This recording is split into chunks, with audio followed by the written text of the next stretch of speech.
Magandang araw sa ating mga magulang. Ating pag-usapan ang orientation para sa modular distance learning. Narito ang mga sumusunod na agenda. Una, kahulugan ng modular distance learning. Pangalawa, kahulugan ng 5Ps.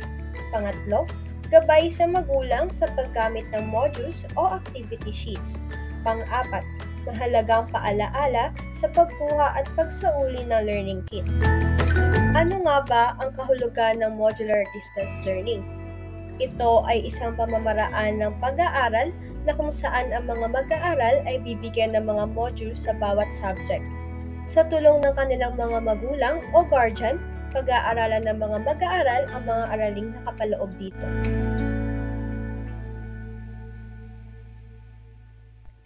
Ang module ay idinisenyo at isinulat sa paraan na madaling maintindihan ng mga mag-aaral.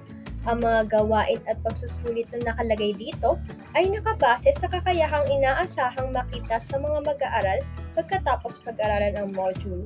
Sa modular distance learning, maaaring gumamit ang mga mag-aaral ng mga printed module o module na nasa digital format. Narito ang mga maaari nating gamitin. Para sa digital format, computer, tablet, smartphone, CD or DVD, USB at speaker. Para naman sa printed module, textbook, activity sheets at study guide. Atin namang isa-isahin ang kahulugan ng 5Ps. Una, paghahanda. Kailangang ihanda ang mga aklat, activity sheet, study guide at student query sheets bilang parte ng mga self-learning module ng mga mag-aaral. Pangalawa, pagtungo o pagpunta. Pupunta ang mga magulang o guardian sa paaralan upang kumuha ng self-learning module o activity sheets sa gabay ng guro sa itinakdang araw o oras. Pangatlo, pag-aaral. Sa gabay ng magulang o tagapagturo, pag-aaralan ng mga mag-aaral ang leksyon sa loob ng isang linggo. Kung ang mga mag-aaral o tagapagturo ay may katanungan, maaari siyang makipag-ugnayan sa kanyang guro sa pamamagitan ng FB Messenger o SMS. Pang-apat, pagsasauli o pagbalik. Ibabalik ng mga magulang ang activity sheets ng mag-aaral ayon sa itinakdang oras at araw ng guro o paaralan. Kasabay nito ang pagkuha muli ng bagong activity sheets para sa susunod na linggo. At pang-lima, pagtugon. Paraan ito para iwasto ang mga activity sheets at matugunan ng mga guro ang mga katanungan ng mga mag-aaral o tagapagturo.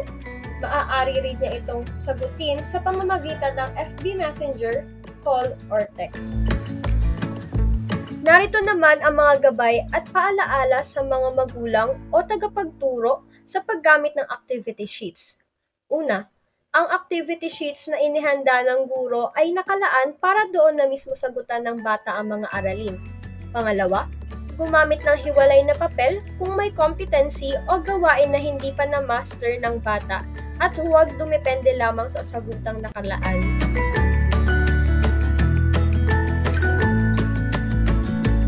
Pangatlo, maaaring gumawa o humabi ng mga bagong gawain kung kinakailangan pa ng iyong tinuturuan.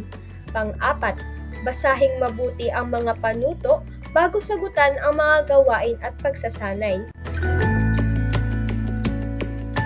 Pang-lima, siguraduhin ang katapatan sa pagsagot.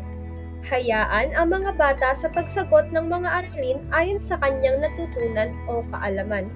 At pang-anim, tapusin ang kasalukuyang gawain bago lumipas sa kasunod na aralin o gawain.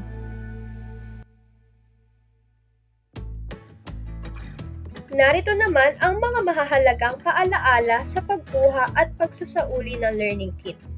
Una, magdala ng sariling ballpen. Pangalawa, magsuot ng face mask at face shield sa pagkuha at pagsauli ng learning kit. Pangatlo, sundin ang 2 metrong social distancing. Pang-apat, ugaliing mag-alcohol bago at pagkatapos humawak sa anumang bagay. Pang-5, ilagay ang learning kit sa box. At pang-anim, sa talaang nilaan ng guro, isulat ang pangalan, petsa ng pagkuha at pagbalik ng learning kit at pirmahan ito sa dulo.